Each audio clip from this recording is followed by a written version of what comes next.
구독, 좋아요 눌러주시면 이야기 보따리 하나 더 풀 힘이 생깁니다. 감사합니다. 동네 마트 앞 골목은 아침마다 비슷한 풍경으로 시작된다. 빵 냄새와 김치찌개의 냄새가 뒤섞여 올라오고 초등학생들이 가방을 절뚝이며 뛰어가고 오토바이 배달원이 서너 번은 욕을 내뱉으며 사람들 사이를 비집고 지나간다. 그리고 그 한켠 오래된 리어카에 생수통을 차곡차곡 싸는 노인이 있다. 리어카는 군데군데 페인트가 벗겨져 쇠가 드러나 있고 바퀴는 언제 빠져나가도 이상하지 않을 만큼 삐걱댄다. 그 리어카 위에 2리터짜리 생수통이 20묶음, 총 40통이 올라간다. 누가 봐도 무게가 장난이 아니다. 김만수는 허리가 반쯤 접힌 채 묵묵히 물을 올린다. 하나 올릴 때마다 숨이 조금씩 가빠지고 손등에 핏줄이 도드라진다. 하지만 그는 중간에 한 번도 쉬지 않는다. 물을 다 씻고 나면 잠시 허리를 쭉 펴보려 하지만 잘 펴지지 않는다. 그러고는 리어카 손잡이를 힘껏 움켜쥐고 천천히 골목을 빠져나간다. 마트 안에서 그 모습을 지켜보는 사람도 있다. 박선희는 계산대에 턱을 괴고 유리를 통해 바깥을 바라본다. 처음엔 이상한 습관 정도로 여겼다. 나이 든 노인이 생수를 많이 사가는 것쯤은 있을 수 있는 일이라고 물 장사가 잘 되는 걸 고마워해야 하나 싶기도 했다.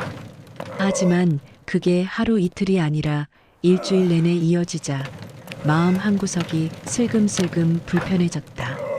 저 나이에 저걸 끌고 어디를 가는 거지, 집이 근처도 아닌데. 처음엔 따라가 볼까도 했다. 하지만 바쁜 와중에 손님들을 두고 나갈 수가 없었다. 대신 CCTV 화면을 돌려보며 노인이 어느 방향으로 사라지는지 살폈다. 늘 같은 방향이었다. 큰 길이 아니라 사람들 왕래가 적은 뒷골목 쪽. 어느 날 생수 박스를 내리던 아르바이트생이 투덜거리듯 말했다. 사장님, 저 할아버지 혹시 생수 되파는 거 아니에요?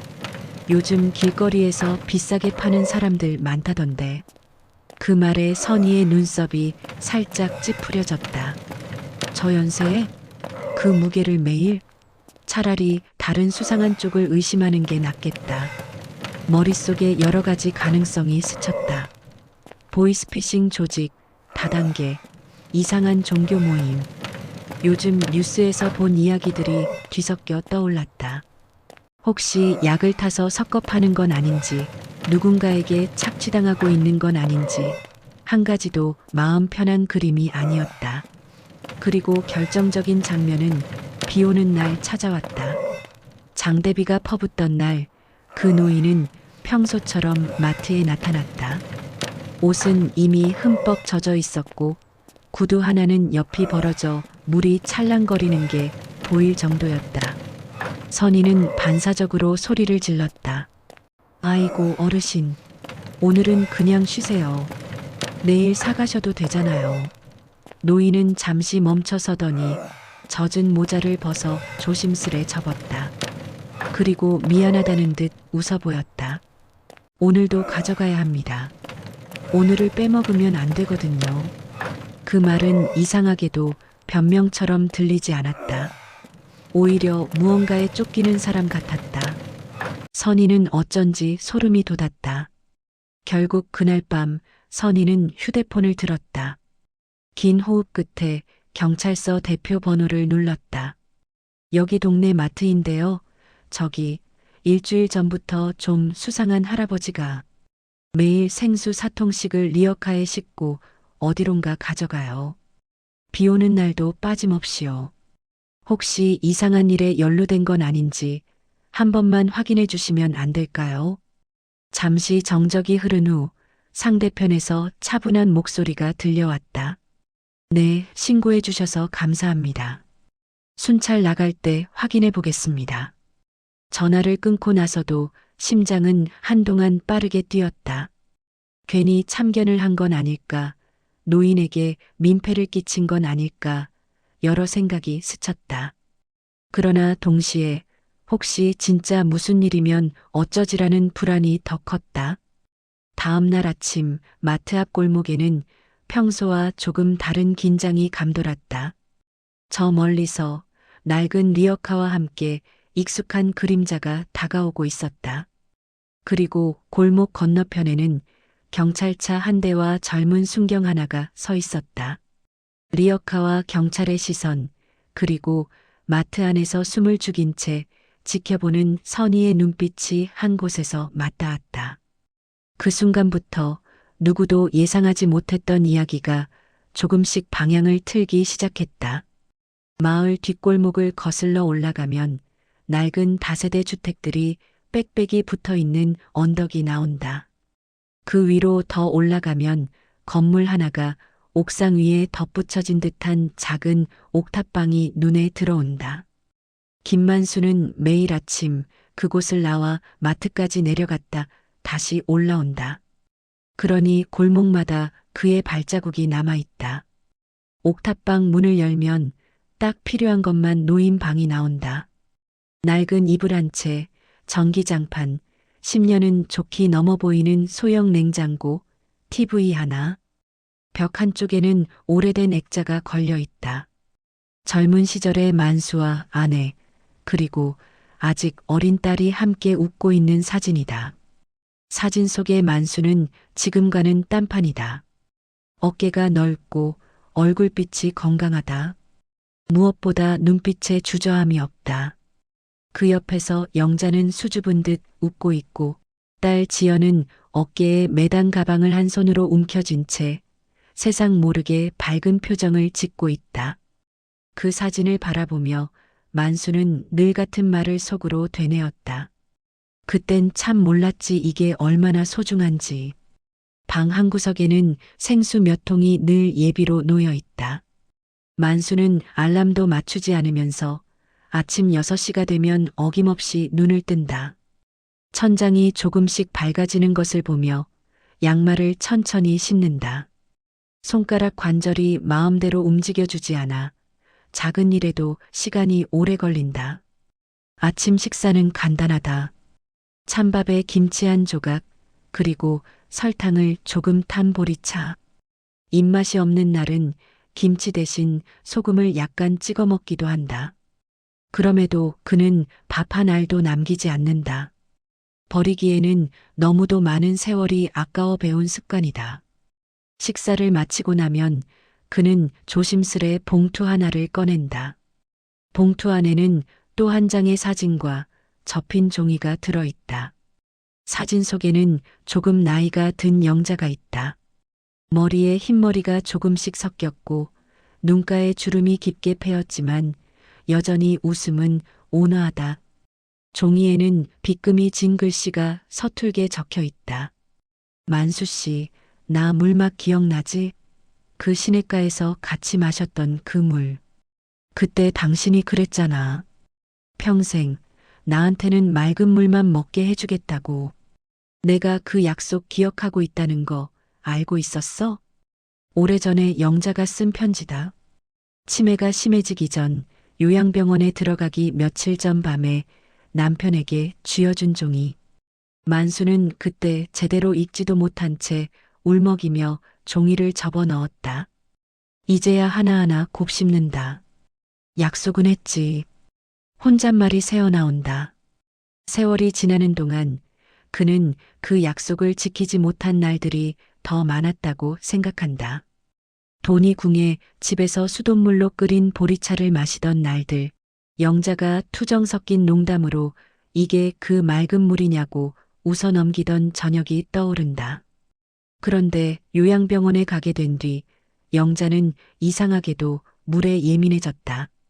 병원에서 주는 물은 금방 토해냈다. 그러나 어느 날 병문안 온 딸이 사온 특정 브랜드의 생수만은 잘 마셨다. 마치 몸이 기억하는 것처럼. 그 옛날 시냇물 맛과 비슷해서일까 이유는 알 수 없었다. 이상하네. 이 물은 잘 넘기시네. 간호사가 그날 그렇게 말했었다. 그날 밤 만수는 옥탑방에서 우두커니 앉아 있었다.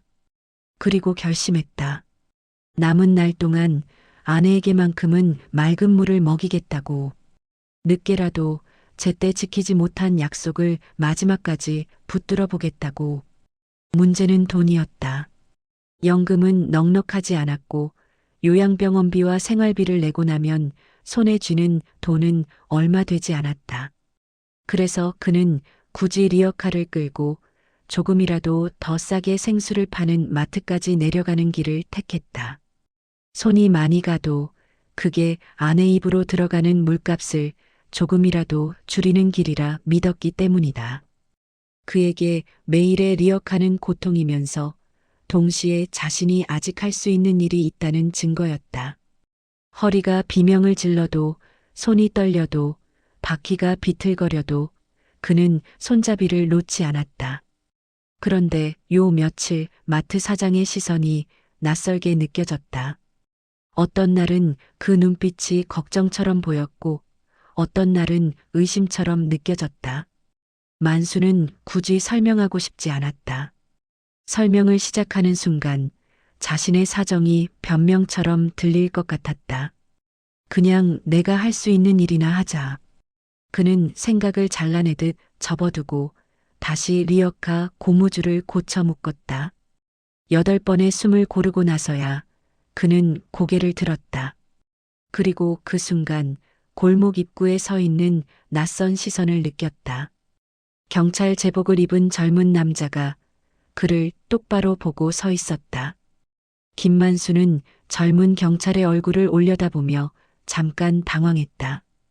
경찰은 예의 바르게 머리를 숙였다. 어르신, 잠깐만요.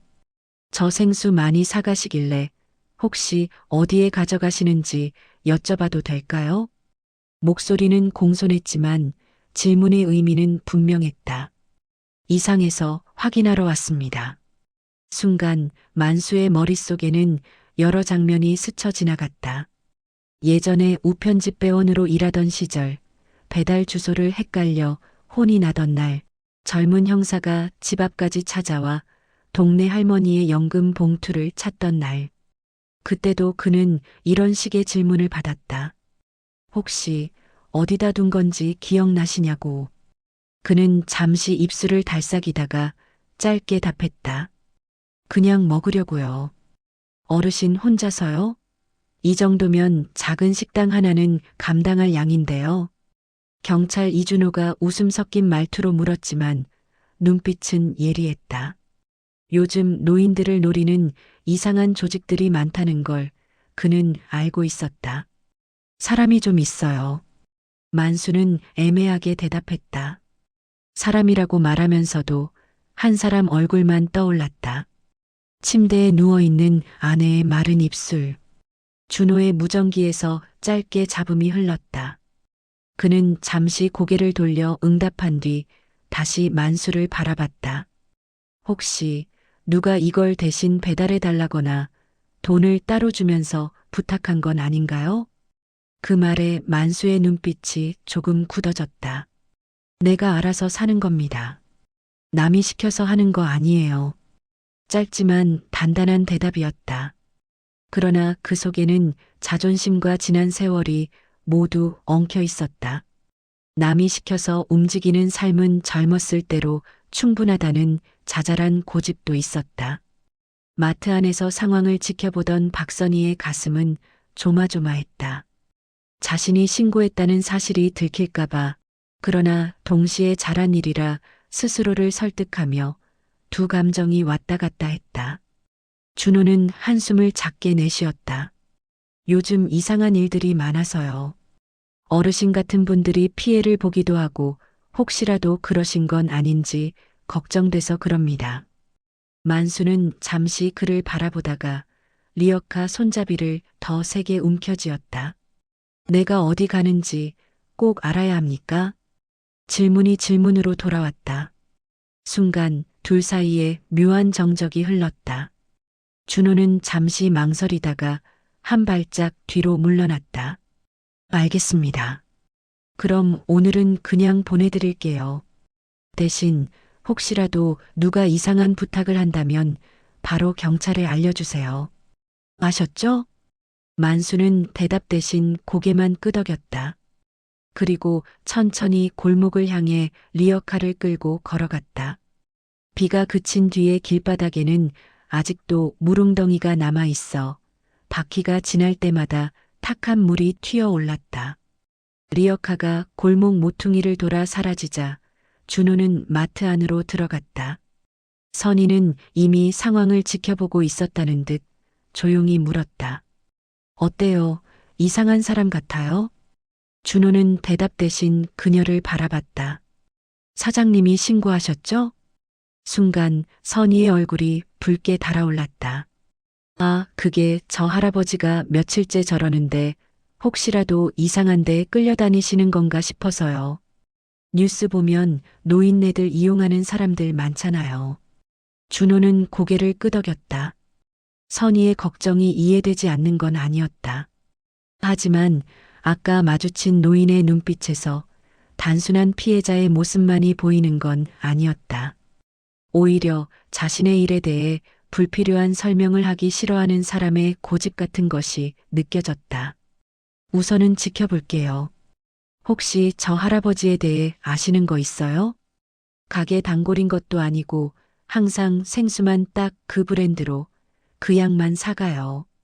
말도 거의 안 하고요. 카드도 안 쓰고 현금만 쓰고. 현금. 그 한 단어가 준호의 머릿속에서 작은 의심을 키웠다. 현금을 고집하는 건 어쩌면 단순한 세대 차이일 수도 있지만 다른 의미를 가질 수도 있었다. 돈의 흐름을 남기고 싶지 않은 사람들. 언덕 위 옥탑방에서 내려오시는 것 같던데 혼자 사시는 것 같아요. 선희의 말이 덧붙여졌다. 준호는 고개를 끄덕이며 메모장에 몇 줄의 글을 적었다. 옥탑방, 노인 단독 거주 가능성, 생수 40통, 일주일 연속 구매, 비 오는 날에도 동일 패턴. 그날 저녁 준호는 지구대로 돌아와 인터넷 검색창을 열었다.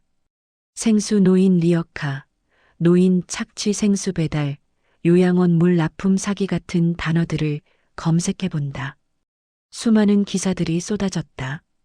그 중에는 노인에게 물건을 떠넘겨 되파는 일을 시키는 조직 얘기도, 요양원에 비싸게 물을 공급하며 돈을 빼돌리는 사건도 있었다. 준호는 얼굴을 찌푸렸다. 혹시 저분도? 의심은 확신이 아니었지만 그냥 넘길 수도 없는 문제였다. 그는 결국 결심했다. 다음 날 조금 더 자세히 살펴보기로.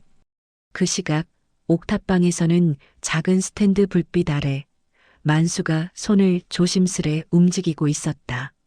거칠어진 손가락이 또박또박 글자를 적는다. 영자야, 오늘도 물 가져다 줬어. 간호사가 그러는데 어제보다 조금 더 잘 드셨대.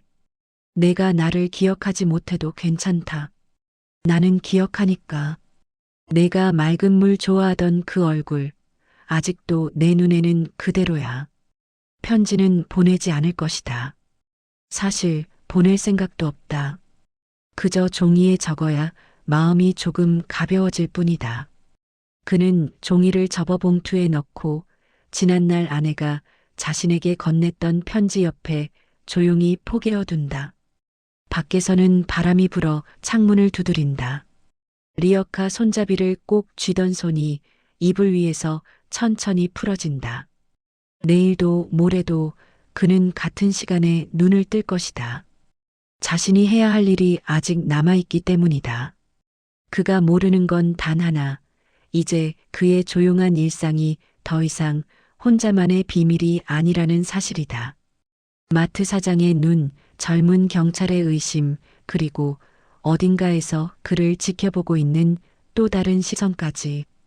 오랫동안 혼자라고 믿었던 삶은 벌써 누군가와 엮이기 시작하고 있었다. 요양병원을 향해 오르는 길은 생각보다 가팔랐다. 김만수는 평소처럼 숨을 고르며 리어카 손잡이를 쥐었지만 오늘은 뭔가 달랐다. 어깨 너머에서 묘하게 느껴지는 시선. 아무 말도 없지만 누군가 뒤따라오는 인기척. 몇 번이나 뒤를 돌아볼까 했으나 그러지 않았다. 쓸데없는 관심을 끌면 더 귀찮아지는 법이다. 그저 묵묵히 바퀴가 울퉁불퉁한 도로 위에서 딱딱 소리를 내며 굴러가는 것만 들릴 뿐이었다. 요양병원 근처에 다다랐을 때쯤 도로 옆 가로등 아래에 설치된 CCTV의 붉은 불빛이 깜빡였다. 만수는 그것조차 신경 쓰지 않았다. 오늘도 해야 할 일이 있고 해야 한다는 이유는 분명했으니까. 그때였다. 뒤에서 조심스러운 목소리가 들렸다. 어르신 저 잠깐만. 경찰 제복. 이준호였다. 어제의 짧은 대화에서 느껴졌던 경계심이 오늘도 이어진 듯한 표정이었다. 만수는 대답하지 않고 계속 걸었다. 대신 그가 멈춰 설 때까지 아무 말 없이 버티기로 했다. 그러나 리어카가 텁소리를 내며 작은 턱에 부딪히자 그는 결국 발걸음을 멈췄다. 또 따라왔구먼. 말투는 퉁명스러웠지만 목소리는 극도로 지친 어른의 그것이었다. 준호는 당황한 듯 손을 내저었다.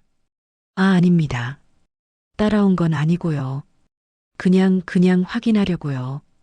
확인이라. 만수는 허리를 펴지도 않은 채 그를 힐끔 바라봤다.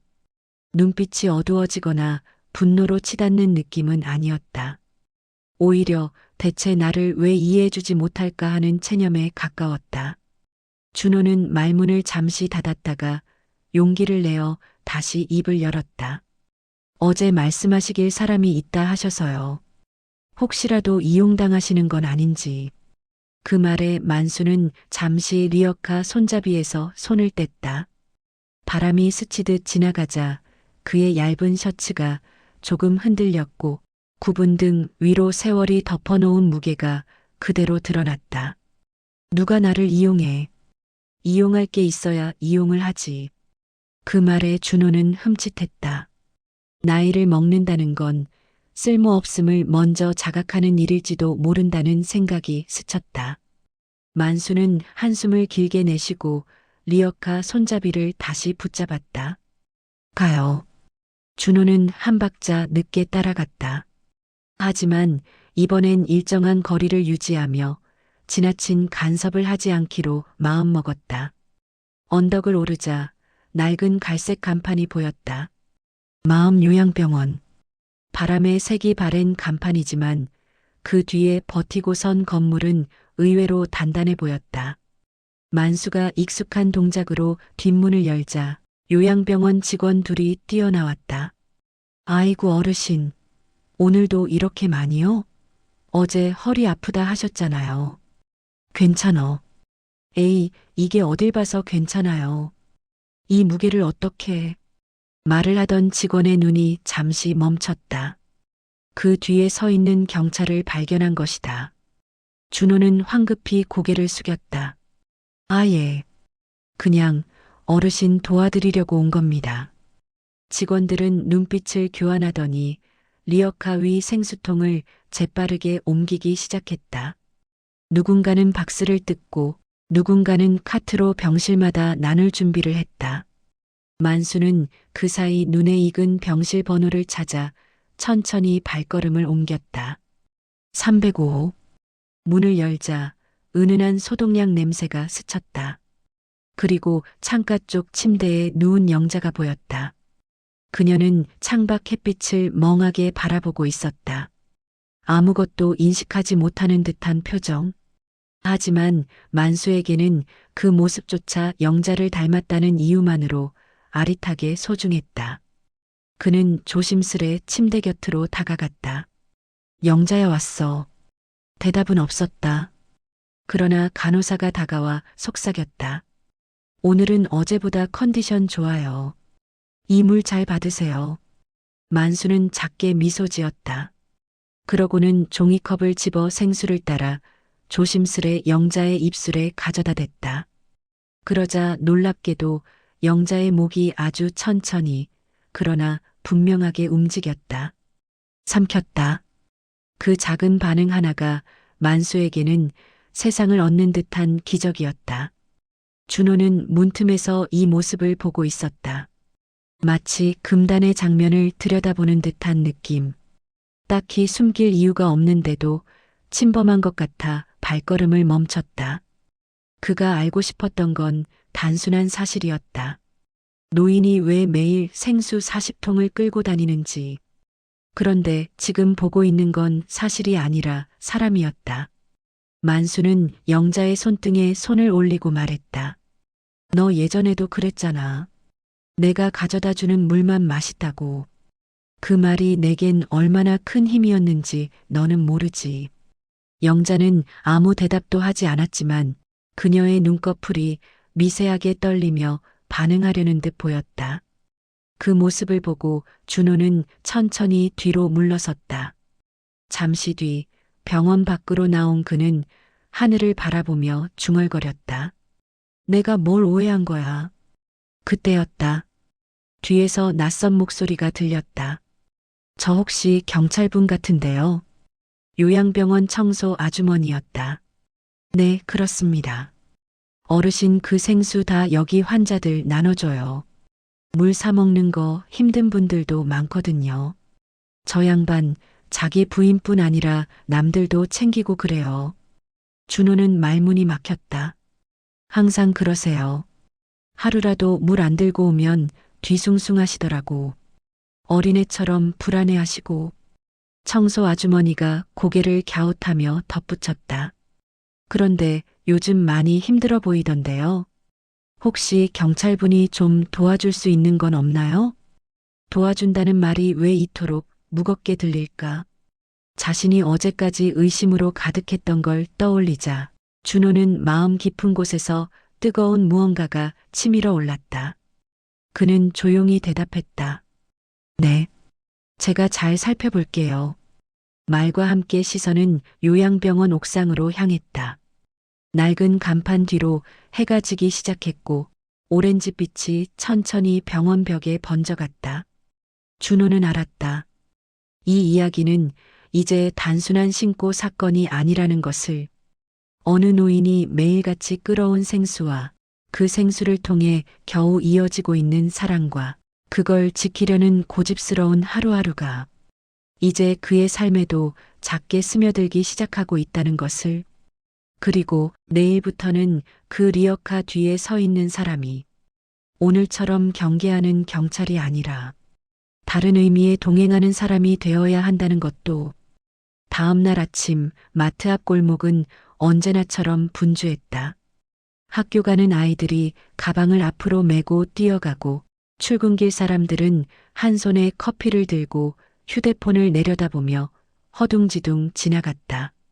하지만 박선희는 그 풍경이 눈에 들어오지 않았다. 마음이 어딘가 자꾸만 요양병원 뒷문으로 달려갔다. 내가 경찰에 신고까지 했는데 어제 요양병원에서 얼핏 들은 이야기들이 머릿속을 떠나질 않았다. 생수 40통이 사실상 병원 여기저기 돌아간다는 말, 그걸 매일같이 혼자 끌고 온다는 말, 아내뿐 아니라 형편 어려운 다른 노인들까지 챙긴다는 말. 이게 뭐야, 완전 착한 일 하고 계신 분이잖아. 그 생각이 떠오르자 계산대 앞에서 카드를 긁던 손님에게 엉뚱한 멘트를 할 뻔했다. 그녀는 간신히 정신을 붙들고 바코드를 찍었다. 삑삑. 사장님 괜찮아요? 아르바이트생이 눈치를 보며 물었다. 왜? 오늘 멍하게 계셔서요. 또 그 할아버지 생각하세요? 또라는 말이 괜히 아프게 박혔다. 선희는 괜히 언성을 높였다. 내가 뭘 또 생각을 해. 장사나 똑바로 해. 그러고는 스스로도 민망해 작은 한숨을 내쉬었다. 손님이 나가고 매장이 잠시 한산해지자 그녀는 결국 캐셔 앞에 엎드리듯 팔을 포개고 앉았다. 아, 진짜 사람 하나 잘못 의심해가지고. 입안에서만 맴도는 말이었다. 크게 내뱉지 못하는 대신 유리창에 비친 자기 얼굴을 보며 중얼거렸다. 그때 마트 자동문이 B- 소리를 내며 열렸다. 제복 차림이 눈에 들어오자 선희는 반사적으로 허리를 폈다. 경찰 이준호 순경씨? 준호가 머리를 극적이며 들어왔다. 안녕하세요, 사장님. 어제 거기 갔다 오셨죠? 굳이 요양병원이라고 말하지 않았는데도 둘은 같은 곳을 떠올리고 있었다. 준호는 잠시 망설이다가 솔직히 털어놓았다. 생각하던 것보다 훨씬 다른 상황이더라고요. 다른 상황이라니 좋게요, 나쁘게요? 좋게요. 너무 좋게요. 그래서 제가 좀 부끄러워졌습니다. 그는 요양병원 뒷문, 직원들, 청소 아주머니, 그리고 병실에서 영자에게 물을 먹이던 만수의 뒷모습을 떠올렸다. 그냥 아내분이랑 다른 어르신들 위해서 물 가져다 주시는 거였어요. 누가 시킨 것도 아니고 돈 받고 하는 것도 아니고요. 선희의 입술이 굳었다. 아, 그래요. 가슴께에서 뜨거운 덩어리가 올라왔다. 얼굴이 화끈거리는 느낌.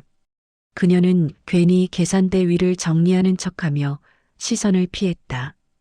그러면 내가 신고해서 어르신 괜히 잡범 취급한 거예요? 그래도 사장님이 아기로 하신 건 아니잖아요. 요즘 워낙 사건 사고가 많으니까 오히려 잘하신 거라고 생각해요. 저희가 확인이라도 하게 됐으니까요. 말은 그렇게 했지만 준호도 마음 한구석이 찔렸다. 의심을 직업으로 삼고 사는 사람의 숙명 같은 것일까? 그는 의자에 잠시 앉으며 말을 이었다. 근데 그 어르신 좀 이상하긴 했어요. 또 뭐가요? 자기 얘기를 웬만하면 안 하시더라고요. 가족 얘기만 나오면 말을 딱 끊어요. 가족이 있긴 한 거예요? 네. 아내분은 요양병원에 계시고 딸이 한 분 있다고. 선희는 눈을 크게 떴다. 딸이요? 그럼 혼자 사는 것도 아니네. 그게 연락을 잘 안 하는 것 같더라고요. 둘 사이에 잠깐 침묵이 흘렀다. 각자 머릿속으로 저마다의 가족 풍경을 떠올렸다. 서로 말하지 않아도 가족 사이가 멀어지는 일이 얼마나 흔한지 알고 있는 나이였다. 그때 마트 문이 다시 열렸다. 이번엔 낯익은 얼굴이 아니라 어딘가 낯선 그림자가 들어섰다. 키가 조금 큰 노인, 지팡이에 기대어 천천히 발을 떼는 모습. 얼굴의 윤곽이 만수와 닮은 듯도 했다. 여기가 물 싸게 파는 마트인가? 그가 낮게 물었다. 선희는 장사꾼 본능이 먼저 튀어나왔다. 예, 뭐 필요하신데요? 노인은 조금 머뭇거리다가 조심스레 말을 이었다. 혹시 리어카 끌고 생수 많이 사가는 노인 있지요? 허리 굽고 말수 적고. 순간 세 사람의 시선이 한 곳으로 모였다. 준호와 선희, 그리고 문 앞의 노인. 혹시 김만수 어르신 말씀하시는 거예요? 준호가 먼저 나섰다. 노인의 눈이 크게 흔들렸다. 그래, 맞다. 그 자식? 아니, 내 동생. 마트 뒤편 작은 테이블에 셋이 마주 앉았다. 선희는 종이컵에 믹스커피를 타서 노인 앞에 놓아주었다. 그는 고맙다는 말 대신 컵을 두 손으로 감싼 채 잠시 가만히 있었다. 형님이시라고요? 준호가 물었다. 나 김병수요. 만수 형. 이름을 말하는데 묘하게 자신 없는 어조였다. 마치 그 이름 자체가 어떤 죄목이라도 되는 것처럼. 요양병원에 들렀다가 거기 간호사한테 얘기 들었어. 동생이 매일 물을 리어카에 싣고 온다는 거. 몸도 안 좋은 놈이. 노인의 눈가가 붉어졌다. 그래서 동생이 물을 어디서 사는지 물어봤지. 그래서 여길 찾으신 거고요. 선희가 조심스럽게 말을 받았다. 병수는 고개를 끄덕였다. 그러나 그 다음 말은 쉽게 나오지 않는 듯 목젖만 여러 번 움직였다. 사실은 말이요. 그는 커피를 한 모금 마셨다. 미지근한 커피가 목을 타고 내려가자 오래 묵은 기억들까지 함께 끌려 내려가는 듯했다. 그놈이 평생 죄인처럼 살게 된 건 반 이상이 내 탓이요. 준호와 선희의 표정이 동시에 굳어졌다. 무슨 말씀이세요? 준호가 묻자 병수는 허공을 보며 천천히 옛날을 꺼내기 시작했다. 내가 젊었을 적에 사업 좀 해보겠다고 설치다가 크게 쫄딱 망했어. 그때 당시에는 다 그랬지. 부동산이다 뭐다 남들 하는 거보다 반발 앞서만 가면 대박 나는 줄 알았거든. 그는 쓴웃음을 지었다. 은행에서 대출을 해주질 않으니 여기저기서 돈을 꼬들겨야 했어. 보증 서줄 사람 필요하다고 친척들, 아는 사람 다 찾아다녔지. 근데 다들 손사래를 치더라고. 요즘 누가 보증을 서냐고. 병수는 잠시 말을 멈추고 손가락 마디를 꼭 쥐었다. 근데 동생은 달랐어. 그놈은 일평생 그렇게 살아왔거든. 누가 부탁하면 못 거절해. 우편 배달하다가도 혼자 무거운 짐 드는 사람 보면 자기 못 아니어도 같이 들고 가는 놈이야. 그가 깊게 숨을 쉬었다. 그때도 나한테 그랬지. 형, 내가 도와줄 수 있는 게 이것밖에 없네 하면서 보증 서주겠다고 도장 내밀었어. 선희는 입을 꾹 다물었다. 착한 사람일수록 큰일을 당한다는 이야기를 숱하게 들어왔고 이미 여러 번 봐왔다. 근데 그걸로도 모자랐지. 돈 더 필요하다 보니 더 큰 대출이 필요하게 됐고 그때 은행에서 그러더라고. 보증인 서류가 하나 더 필요하다고. 이름은 이미 있으니 도장만 가져오라나.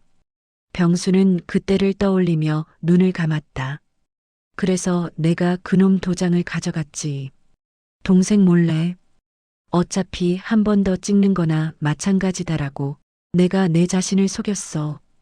그는 손을 떨며 이어갔다. 그 서류가 나중에 화근이 됐어. 사업은 망했고 대출은 그대로 남았지. 빚쟁이들이 들이닥칠 때 그놈이 제일 먼저 맞았어. 도장 찍은 사람이라고. 준호의 손이 무릎 위에서 기우뚱 흔들렸다. 이미 결말이 어떤지 알 것 같으면서도 끝까지 듣지 않을 수 없었다. 동생 집, 가게 다 나갔어. 영자 동서 말로는 그날 밤에 동생이 애들 앞에서 무릎 꿇고 울었다더군. 다 제 잘못입니다 하면서. 병수의 목소리가 갈라졌다. 근데 그 자식은 끝까지 모르고 있었어. 내가 몰래 도장을 가져다 찍었다는 걸. 자기가 서류 제대로 안 보고 도장 찍은 걸로만 알고 있었지. 그래서 평생 죄인처럼 살았어. 가족 다 망가뜨린 원흉이 자긴 줄 알고. 선희가 낮게 숨을 들이켰다. 그럼 김만수 어르신은 지금도. 응. 병수가 고개를 떨궜다. 지금도 자기 탓이라고 생각해. 부인 요양병원에 들어간 것도, 딸이 연락 끊고 산 것도, 다 자기가 젊을 때 판단 잘못해서 그렇다고 믿고 있겠지. 준호는 그제야 요양병원에서 봤던 만수의 뒷모습이 이해되기 시작했다. 그가 왜 그렇게까지 매일 물을 끌고 오는지, 왜 자신의 고생에 대해서는 단 한마디도 하려 하지 않았는지. 용서받을 수 없다고 생각하는 사람은 늘 뭔가를 해도 모자라다고 느끼겠지. 병수는 커피를 비우고 컵을 내려놓았다. 이제 와서 진실을 말해야 하나 싶었어. 근데 또 겁나더라. 뭐가요? 준호가 물었다. 혹시라도 동생이 이렇게 말할까봐. 이제 와서 그게 무슨 의미가 있냐. 너 때문에 내 인생 다 망가졌는데. 그런 말 들을 자신이 없었거든. 노인의 어깨가 작게 떨렸다. 가끔은 용서받는 것보다 용서를 구하는 일이 더 두려운 법이었다. 그래도 이제는 말해야겠다는 생각이 들었어. 이제 나도 오래 못 살 텐데 이대로 가면 동생은 죽을 때까지 자기 탓이라고 믿고 죽을 테니까. 병수는 고개를 들었다. 눈가가 벌겋게 충혈되어 있었다. 경찰 양반. 네. 내가 너무 늦게 온 건가? 질문이라기보다 거의 자백에 가까운 말이었다. 준호는 선뜻 대답하지 못했다. 시간은 사람에게 때로는 약이 되지만 때로는 형벌이 되기도 한다. 지금 이 노인의 질문은 어느 쪽인지 가늠할 수 없는 종류였다. 그때 선희가 조용히 입을 열었다. 아직 안 늦었을 수도 있어요. 두 남자가 동시에 그녀를 바라봤다.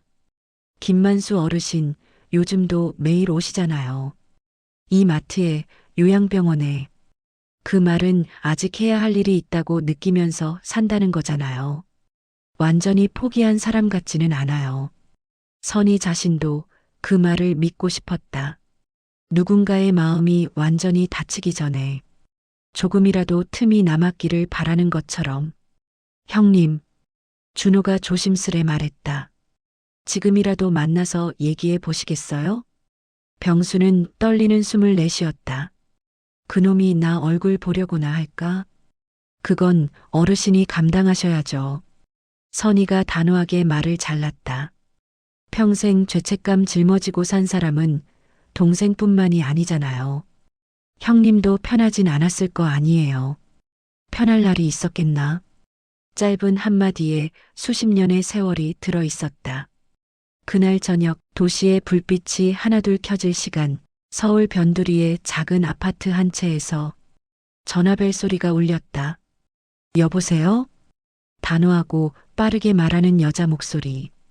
김지연이었다. 상대는 요양병원 담당 간호사였다. 따님 되시죠? 김만수 어르신 따님. 그 말에 지연의 손이 잠시 멈췄다. 익숙하면서도 어딘가 불편한 조합의 단어. 김만수 어르신이라는 호칭과 아버지라는 사실 사이에 묘한 거리감이 느껴졌다. 네, 맞는데요. 아버님께서 요즘 무리하셔서 그런지 건강이 더 안 좋아지셨어요.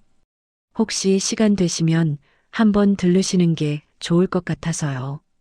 지연은 말없이 창밖을 바라봤다. 퇴근 후 간신히 앉은 소파, 식탁 위에 아무렇게나 올려둔 가방과 코트, 방 안에서 게임하는 아들 목소리. 그 모든 일상이 갑자기 아버지라는 단어 하나 때문에 흔들리는 것 같았다.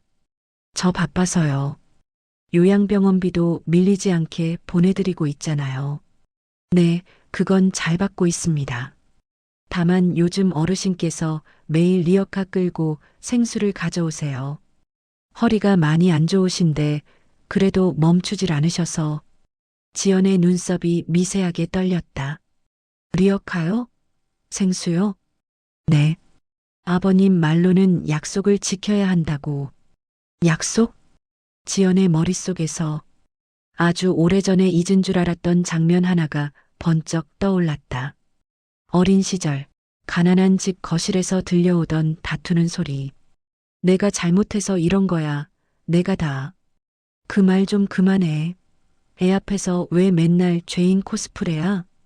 엄마와 아빠의 목소리가 겹쳐 들렸다. 그리고 그 사이 작은 방 문틈에서 불안하게 떨리던 어린 지연의 손가락. 그녀는 이불을 끌어안고 다 내 잘못인가라는 생각을 한 적이 있었다. 눈에 보이는 어른들의 죄책감은 때로는 아이에게 이상한 방식으로 옮겨 붙는다. 따님? 전화기 너머 간호사의 목소리가 조심스럽게 다시 들려왔다. 지연은 숨을 깊이 들이켰다. 시간 내볼게요. 언제 가면 되죠? 그 말 한마디를 꺼내는데 10년은 늙는 것 같았다. 전화를 끊고 나서도 한동안 휴대폰을 내려놓지 못하고 있었다. 그리고 거실 한쪽에 놓인 생수병이 눈에 들어왔다. 회사 복지몰에서 대량으로 받은 아무 무늬 없는 생수. 아버지는 대체 어떤 물을 끌고 다니는 거야. 알고 싶지 않았던 것들이 이날따라 자꾸 궁금해졌다.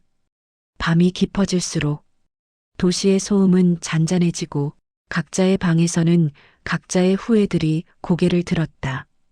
요양병원 근처 옥탑방에서는 만수가 작은 스탠드 불빛 아래 다이어리 한 귀퉁이에 글자를 적고 있었다. 오늘도 물을 가져갔다. 영자가 조금 삼켰다. 그 한 모금이 내 하루를 버티게 해주었다. 글씨는 삐뚤빼뚤했지만 문장은 또렷했다. 이어지는 문장은 언제나 같은 말로 끝났다. 나는 아직도 그때 일만 생각하면 숨이 막힌다. 내가 아니었으면 저 사람들이 이렇게 힘들지 않았을 텐데. 그는 아직 모른다. 자신이 그렇게까지 붙들고 있는 죄책감의 모양이 얼마나 왜곡된 것인지. 그리고 그가 모르는 또 한 사람, 언젠가 말해야 한다고 마음먹고도 계속 미루기만 하던 형 김병수가 불 꺼진 허름한 방에서 낡은 도장을 손에 쥔 채 중얼거리고 있다는 사실도, 내가 그 도장만 안 가져왔어도. 그 말이 오늘은 요양병원 쪽을 향해 날아갔다. 언젠가 반드시 닿아야 할 곳을 찾아가는 것처럼. 그리고 그렇게 오래 묵은 빚의 그림자는 조금씩, 아주 조금씩 진실이라는 빛 쪽으로 방향을 틀기 시작했다. 아직은 누구도 모른 채로. 요양병원 3층 복도는 언제나처럼 조용했다.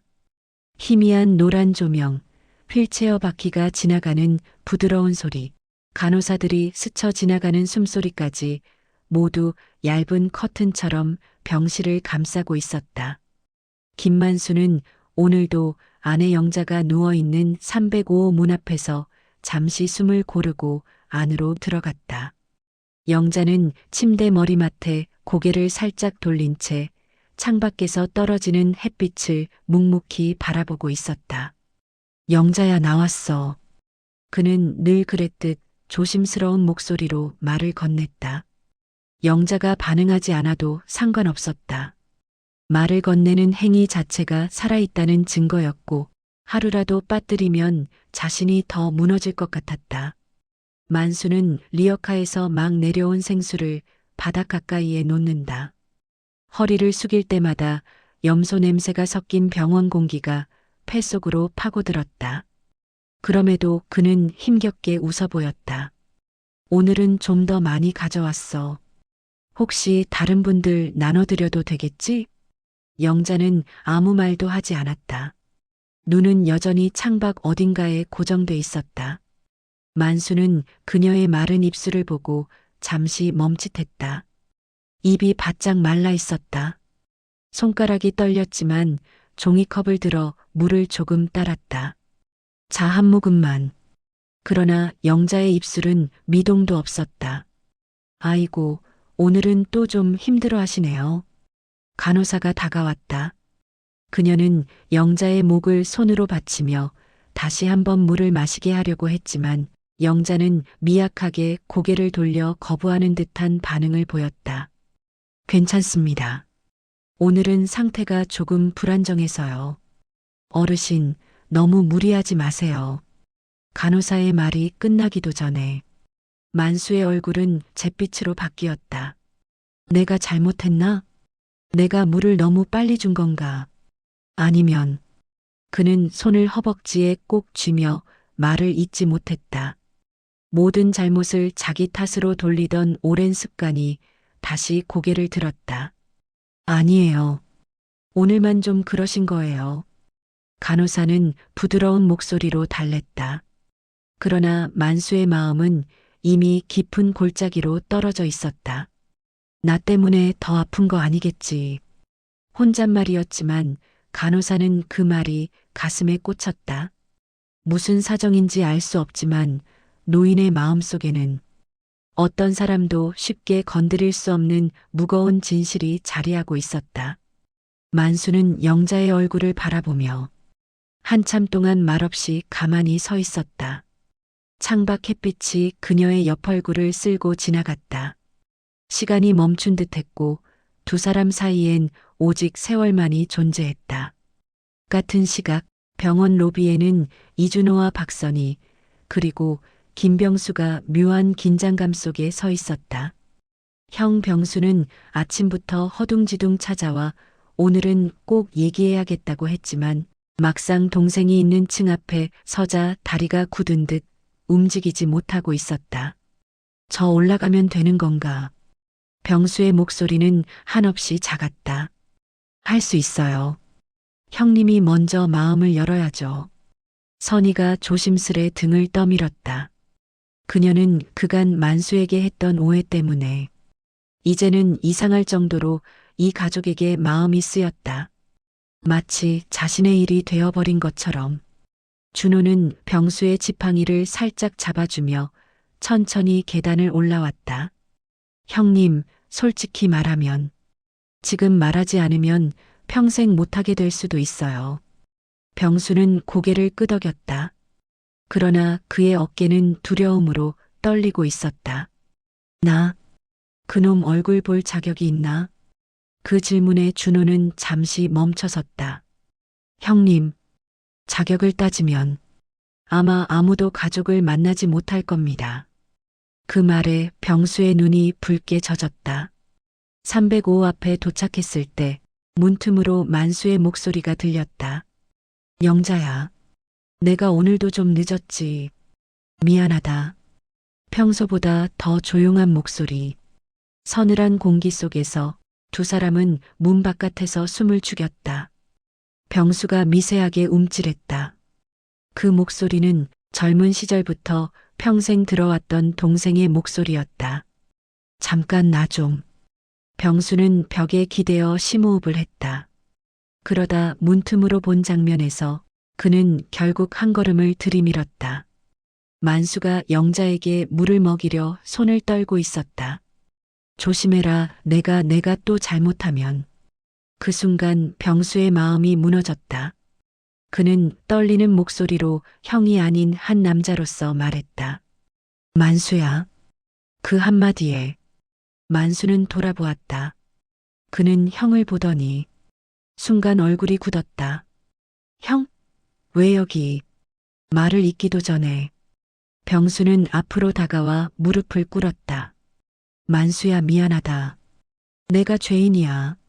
내 인생 내 때문에 망가졌어. 만수는 한동안 아무 말도 하지 않았다. 그저 형의 목덜미로 떨어지는 눈물을 묵묵히 바라볼 뿐이었다. 그때 보증 서달라 했을 때 내 도장 몰래 가져다가 찍었어. 내 탓이 아니었다. 단 하나도 내 잘못이 아니었다. 숨막히는 고백이 밀려나왔다. 병수는 바닥에 머리를 박으며 계속 말했다. 영자 동서도 다 알고 있었어. 근데 너한테 말하면 너가 형을 버릴까봐 말 못했어. 만수는 손을 꽉 쥐었다. 오래전 문서, 망해버린 집, 길거리에 주저앉았던 자신, 아내의 눈물, 딸의 울음. 수십 년 분량의 기억이 한꺼번에 폭발하는 것 같았다. 형이 그랬어? 만수의 목소리는 갈라졌다. 응, 내가 했어. 내가 다 망쳤어. 병수는 제발 용서해달라는 듯 바닥에 이마를 대고 떨었다. 복도 한쪽에서 준호와 선희가 조용히 숨을 삼켰다. 이건 남의 가정사이기 때문에 섣불리 끼어들 수 없었다. 만수는 천천히 형 앞으로 다가갔다. 그러고는 한참 동안 말없이 그의 머리 위를 바라봤다. 결국 만수의 입술에서 숨 같은 단어가 튀어나왔다. 왜 이제 와서 말하는 거야? 병수의 어깨가 흔들렸다. 무섭더라. 내가 날 형이라고 부르지도 않을까봐. 말을 마치기도 전에 만수의 주먹이 허공을 가르며 내려왔다. 퍽! 병수의 어깨에 힘없이 떨어졌다. 분노의 주먹이 아니라 슬픔의 주먹이었다. 내가 그동안 어떤 마음으로 살았는지 알아? 만수의 몸도 떨리고 있었다. 영자한테도 지연이한테도 평생 미안하다고만. 그 순간 305 병실에 누운 영자의 손가락이 아주 작게 떨렸다. 그 진동은 누구도 알아채지 못했지만 마치 둘의 슬픔을 가만히 듣고 있는 듯했다. 만수는 형을 바라보며 낮게 말했다. 형, 나는 평생 죄인인 줄 알았어. 병수는 울먹이며 고개를 숙였다. 미안하다. 정말 미안하다. 만수는 눈을 감았다. 그리고 아주 천천히 형의 어깨 위에 손을 얹었다. 그래, 늦었지만 말해줘서 고맙다. 병수가 숨을 삼키며 고개를 들었다. 그럼 나를 용서한다는 말은 아직 못하겠어. 병수의 눈동자가 흔들렸다.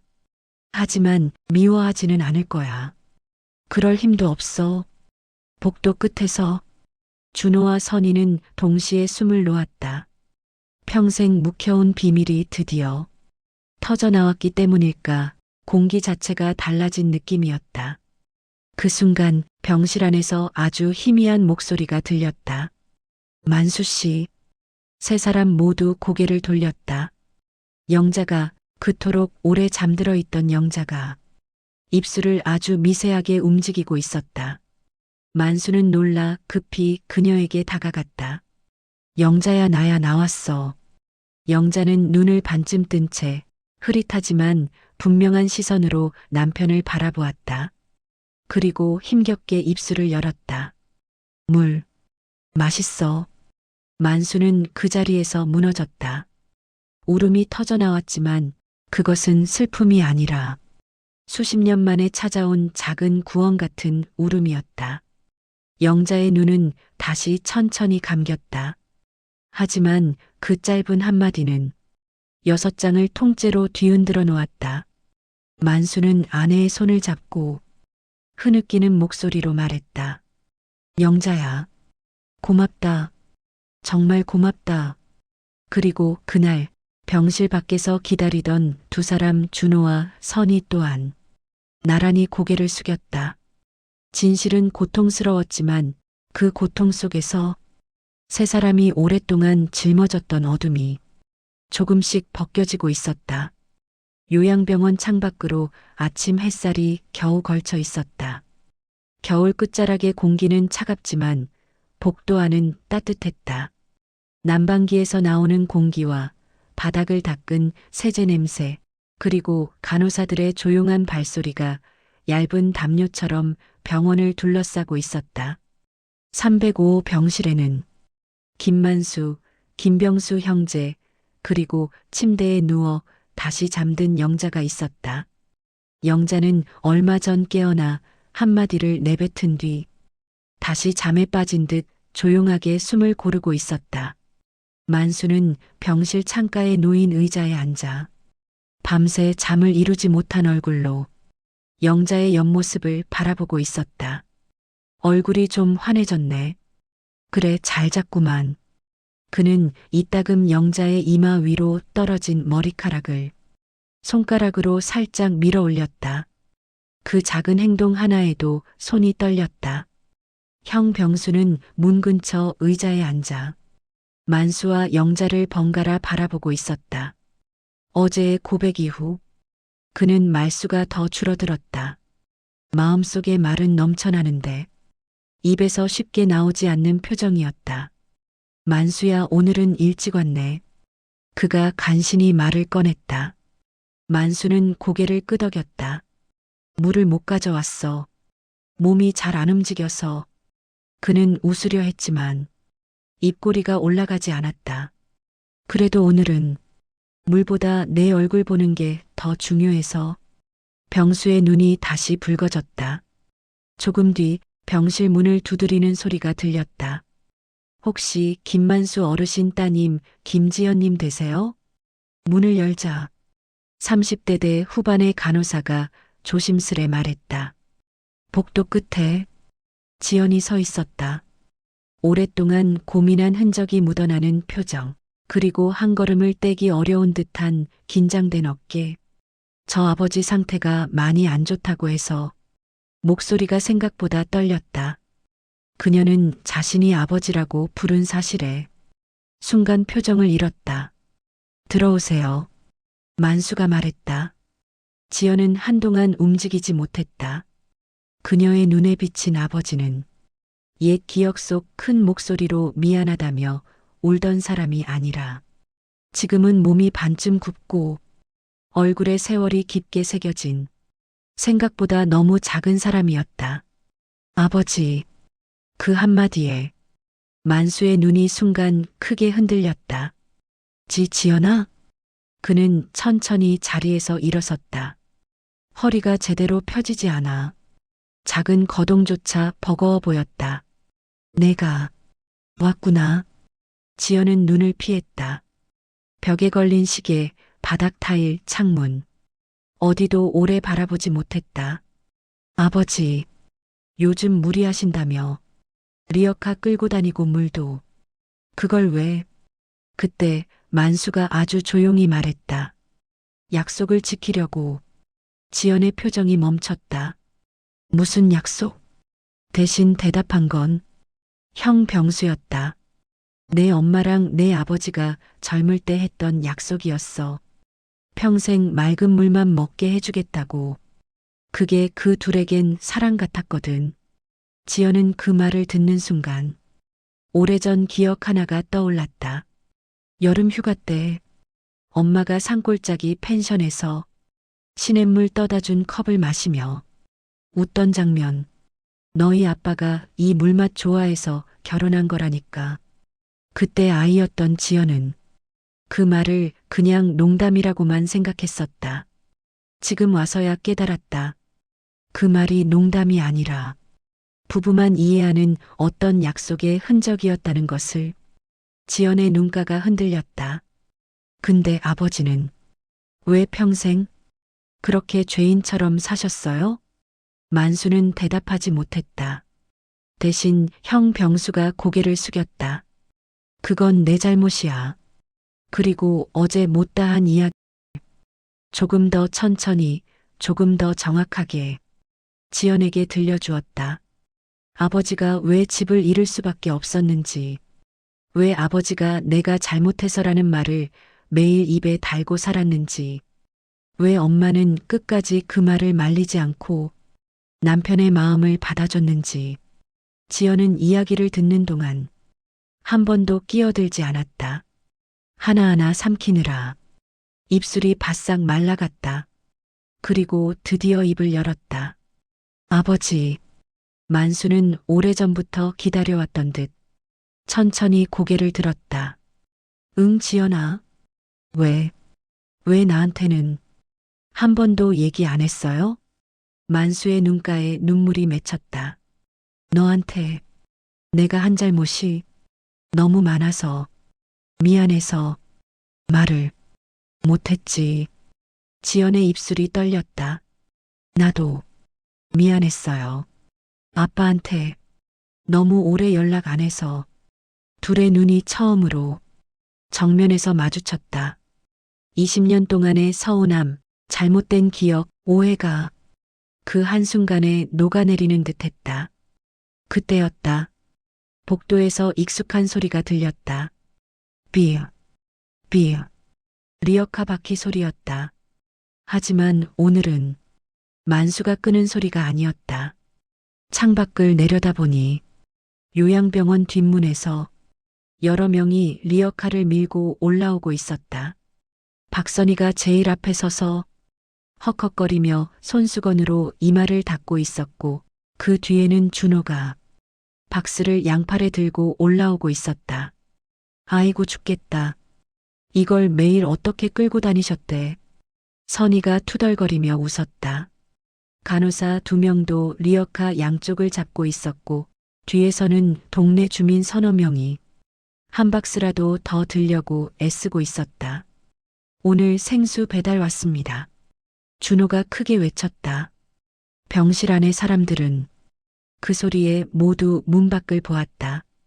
어르신이 이제 이 무거운 걸 끌면 안 된다니까요. 앞으로는 우리가 나눠서 할 겁니다. 선희가 리어카를 병실 문 앞까지 끌고 와 환하게 웃었다. 만수는 입을 벌리고 그 모습을 바라보기만 했다. 지연도 그 모습을 보고 손으로 입을 가렸다. 아버지, 이 사람들이. 만수는 목이 메인 채로 말했다. 내가 혼자 해야 하는 줄 알았는데. 준호가 다가와 말했다. 어르신, 이건 혼자 하는 게 아니었어요. 처음부터 누군가와 같이 해도 되는 일이었어요. 만수의 눈에서 긴 세월 쌓아온 후회와 외로움이 흘러내리듯 눈물로 떨어졌다. 그는 힘겹게 웃으며 말했다. 그래, 고맙다. 진짜 고맙다. 그날 오후 요양병원 뒷문에는 새 리어카가 한 대 들어왔다. 동네 철물점 주인이 직접 만들어준 것이었다. 바퀴는 튼튼했고 손잡이에는 고무 패드가 붙어 있었다. 그 리어카를 바라보며 만수는 천천히 말했다. 이제 이건 내가 아니라 다 같이 끄는 거구먼. 선희가 웃으며 말했다. 그러게요. 앞으로 어르신은 그냥 병실에서 기다리시면 돼요. 형 병수는 조용히 다가와 만수의 손을 잡았다. 만수야, 앞으로 남은 날 내가 옆에 있을게. 만수는 고개를 끄덕였다. 그래, 이제 나도 좀 쉬어야지. 그리고 305 병실로 돌아온 그는 영자의 손을 가만히 잡았다. 영자는 깊은 잠에 빠져 있었지만 손끝은 따뜻했다. 영자야, 이제 물은 내가 아니어도 잘 올 거야. 창밖으로 새 리어카 바퀴 소리가 아주 부드럽게 굴러갔다. 이제 더는 삐걱거리지 않는 반듯한 소리, 마치 한 남자가 평생토록 끌어온 죄책감이 조금은 가벼워진 듯한 소리였다. 그리고 그 소리는 두 노인이 함께 살아온 세월을 조용히 이어주는 마지막 약속처럼 병원 복도에 스며들었다. 구독, 좋아요 눌러주시면 이야기 보따리 하나 더 풀 힘이 생깁니다. 감사합니다.